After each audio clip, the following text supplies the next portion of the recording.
So tayo yung nagmo-monitor, naka-code white tayo dito sa ating mga regional offices na talagang nasalanta ng baha at daily nagbibigay ng report kung ilan nga yung mga na-admit. So meron kasing mga 5 to 15 days na incubation period mula nung na-expose ang isang pasyente o isang tao. So ang tala natin ay mas mababa pa rin kumpara noong nakaraang taon. Pero ngayong mga susunod na araw, kasi ngayon nga papalo yung 5 to 15 days mula nung nag-umpisa yung ulanan ng ating habagat, ay minamatyagan namin. Kaya ang aming directive, lahat ng ating DOH hospital nga ay may fast lane or express lane para yung mga nagmamanifest ng symptoms, lagnat, nananakit ang kasukasuan, yung parang nagjo-jaundice o nagiging yellowish yung ating balat, hindi makaihi, parang nagkakaroon ng stain yung ating mga plema, yun ay all symptoms ng may namumuong leptospirosis. Bagamat tayo ay nakaantabay dyan sa mga pwedeng ma-hospital, ay proactively din pumupunta tayo dun sa mga lugar na nabaha na mag-distribute ng doxycycline.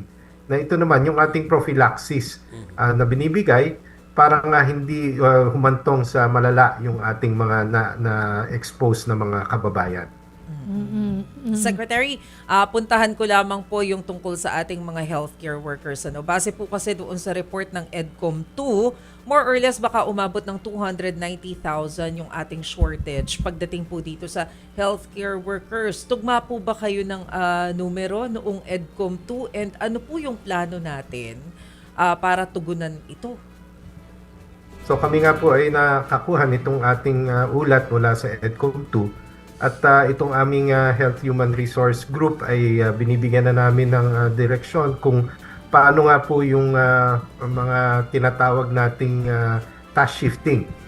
Di ba sa ibang bansa, halimbawa, ang isang nurse ay pinapayagang magbigay ng mga pangunang lunas o magreseta ng gamot.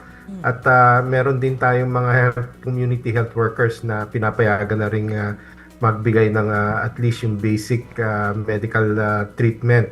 So yun po ang pinag-aaralan natin para nga po mas maraming health professionals yung agara nating ma-engage para makapagbigay at matulungan itong ating mga higher level health workers na matask shift o madagdagan yung pagkaroon po ng ating health surveillance at health delivery. So may binabalangkas na po tayong mga alituntunin tungkol dyan.